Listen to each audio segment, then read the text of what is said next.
luxação, articulação, acrômio clavicular, como sofreu aqui o Chiesa, reportagem do Globo Esporte, até tem equívocos aqui sobre a patologia.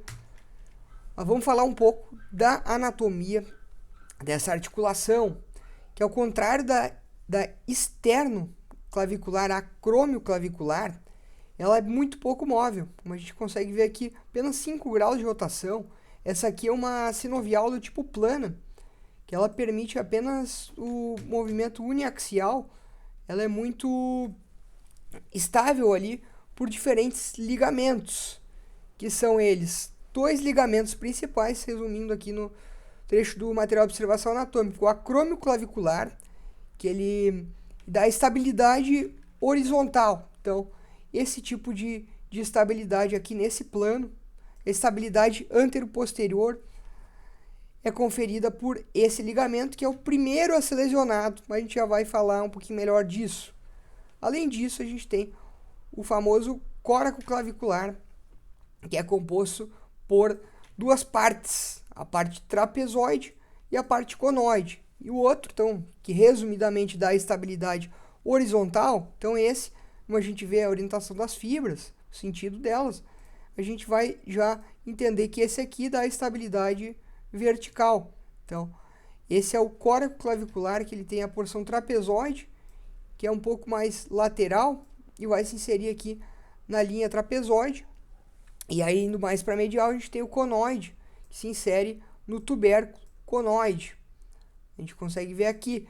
E uma curiosidade é que existe uma articulação, uma variação anatômica que chama coraco clavicular, que até ela é formada no local desse ligamento aí, onde se insere o ligamento conoide, no tubérculo ali, é possível se formar essa articulação, e esse estudo traz, olha só, até 10% da população desse estudo aqui verificou a presença dessa articulação extra aqui, coraco clavicular, causando dor nesse caso ali.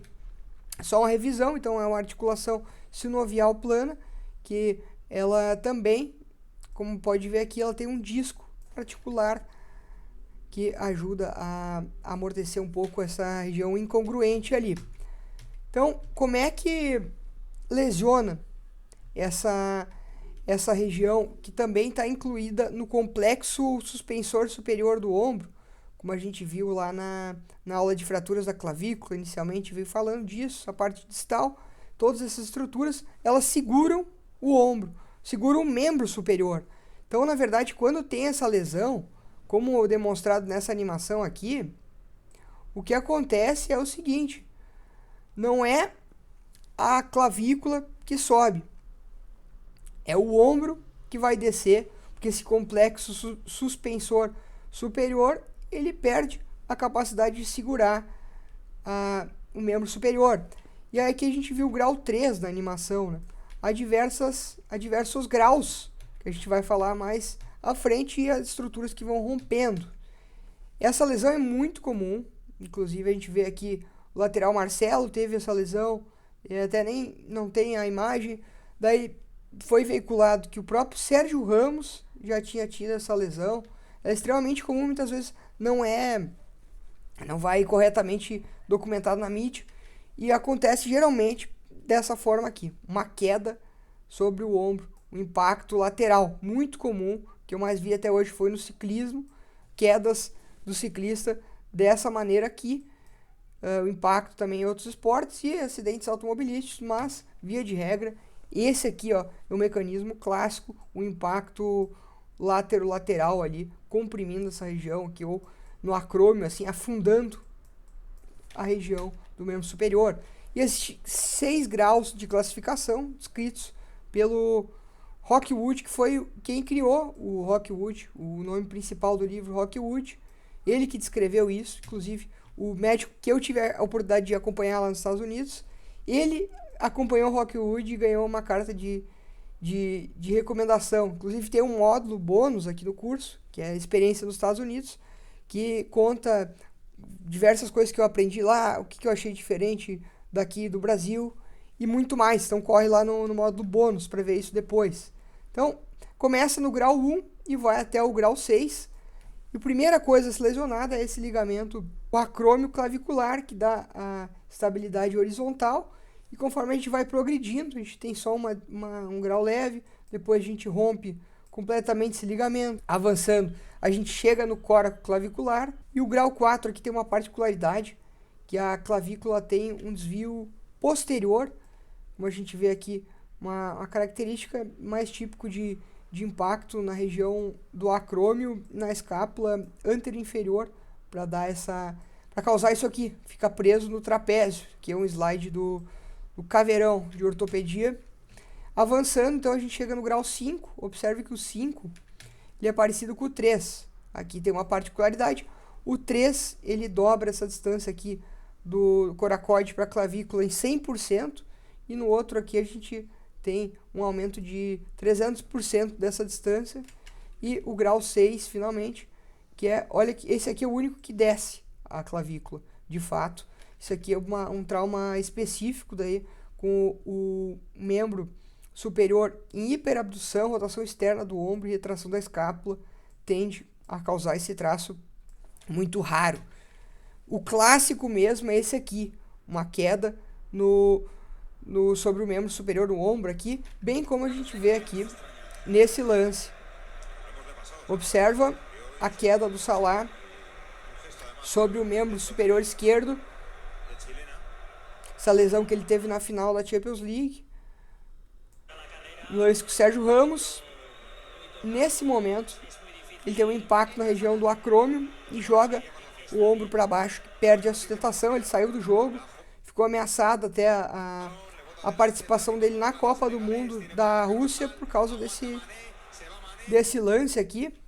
Observe como exatamente esse mecanismo, o braço em adução, membro superior em adução ainda por cima, expondo essa região, então tirando a cabeça do húmero aqui, o impacto vem no acrômio e baixa o acrômio, rompendo esses ligamentos. E curiosidade, né? O Sérgio Ramos também já tinha tido essa lesão aqui em 2016, e aí em 2018, final da Champions, foi ele que lesionou o Salah naquele lance, ó. Aqui já está veiculado certo, a lesão acrômio clavicular, e inicialmente foi veiculado que era uma luxação de ombro. Na verdade, é uma luxação acrômio clavicular, e luxação de ombro é mais conhecido como luxação glenomeral, que a gente vai falar ao longo aqui do curso. Essa aqui, em inglês, ela é conhecida como shoulder separation. Eles chamam essa luxação acrômio clavicular. E aí eles chamam de luxação glenomeral a outra. E observa aqui, ó, que o Salah até jogou posteriormente. Ele seguiu com desconforto, estava com uma proteção aqui na região. E aí observa como ele ficou com a deformidade aqui posteriormente. A gente vê aqui a clavícula proeminente daquele lado. Olha aqui, ó. E essa é uma das queixas principais dos pacientes. Como a gente vai ver, que é a deformidade estética, mas a indicação, a maioria das vezes, acaba não operando. Pelo menos pacientes regulares. E a clínica é dor na região acrômio-clavicular, que como o Salah está fazendo.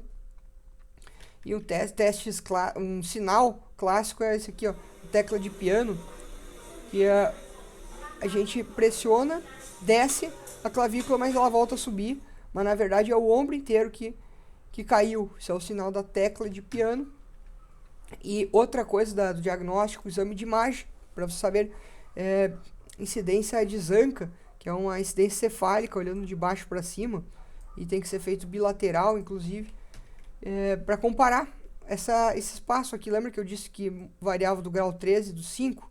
Então, esse espaço é chamado de espaço coraco-clavicular, e aqui o professor Nabil Ibrahim bota aqui menos de 12 milímetros. Então, e se compara sempre bilateralmente para comparar com o outro lado, a distância original e do lado lesionado. Então, para ter além daquela porcentagem de 100% de deslocamento, ou 300%, para definir o grau, tem uma distância clássica aqui, até uma questão que eu fiz quando estava me preparando para a Olimpíada Brasileira de Ortopedia da PUC Campinas, que eu fui campeão. E observa aqui até que eu errei, essa aqui é a resposta certa, mais ou menos 12 milímetros, como bota o professor Nabil. E então aqui eu trago o Michael Jordan com essa deformidade aqui, provavelmente, mas é só um bônus aqui, que essa citação dele é muito bonita, que diz que ele falhou muitas vezes, olha só, e perdeu quase 300 jogos, 26 vezes ele teve o chute, o arremesso da vitória e perdeu, e ele é um sucesso porque ele teve inúmeras falhas, né? Então, pessoal, olha os prêmios que eu ganhei, acho que foi só sucesso, mas a maioria das vezes foi errando que a gente aprende as maiores lições, como essa questão aqui, por exemplo, e aí a gente aprende e melhora até que a gente consegue ter o sucesso. Então, só um adendo aqui, faço questões também, questões, principalmente as que vocês errarem, vocês não vão esquecer mais, né? E a gente já vai ver isso aqui um pouco mais dessa deformidade em atletas do basquete. E só um adendo aqui, quando avaliar o exame de imagem, fazer o diagnóstico diferencial dessa periosteal sleeve fracture na esqueleto imaturo, que a região metafisária pode ser avulsionada aqui, principalmente pelo trapézio, e aí causar essa impressão de luxação, mas que na verdade a epífise ela não ficou consolidada 100% na metáfise ainda, e aí avulsionou aqui uma parte, fratura do esqueleto imaturo, diagnóstico diferencial. Então, tratamento agora, ó, em resumão, até o grau 3, 1 e 2, geralmente conservador, no 2 pode ser feito proteção, aqui como o Salah estava fazendo, uma proteção sobre a região acromioclavicular, além de mobilização, fisioterapia e tudo mais, mas pode ficar com aquela deformidade estética, geralmente. E aí, quando chega no 3, que é esse aqui, quando começa a lesionar o córtex clavicular com instabilidade vertical, geralmente é conservador em atleta, se advoga se vai operar ou não, membro superior, dominante, muitas atividades acima da cabeça, dependendo do esporte, enfim, aí é questionável. E aí, do 4, 5 e 6, indicação cirúrgica, daí que geralmente é feita com essa técnica aqui de amarrias. Você coloca uma amarria embaixo do coracoide e amarra na região da clavícula para segurar isso aqui. Além disso, pode ser com parafuso também de Bosworth ou também com fio fixando essa região. Menos comum essa técnica aqui. E aqui tem um resuminho do Netter de ortopedia que traz mais ou menos isso aqui. 3 é controverso, geralmente não operar mais atletas de alto nível, trabalhadores, pode ser operado. E 4 a 6, cirurgia.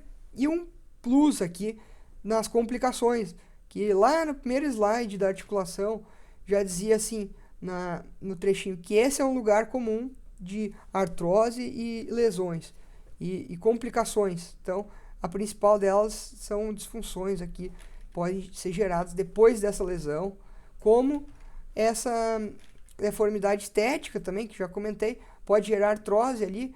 Um médico que eu acompanhei aqui num dos maiores serviços do meu estado, de décadas de experiência, ele mostrou essas fotos, disse que ele acreditava que a maioria de atletas de alto nível, assim, que tinham queda lateral, eles teriam a LAC e a deformidade ficaria ali, né? Eu não sei se é uma lesão por artrose, por desgaste, muito movimento acima da cabeça, uma confluência também com osteólise distal da clavícula, que é essa outra condição aqui que acontece nessa articulação também, que pode ser, inclusive, causada, uma complicação da luxação acromioclavicular, que isso aqui não fica congruente, e como isso é o elo do membro superior apendicular com esqueleto axial, pode ter artrose a longo prazo. Aqui a gente vê a deformidade de Michael Jordan, LeBron James com essa região proeminente. Então, a osteólise distal da clavícula junto com a artrose, disfunção, desgaste dessa articulação, uma das principais deformidades. E a gente vai falar especialmente dessa condição, que é conhecida também como ombro do levantador de pesos, osteólise distal da clavícula, na próxima aula.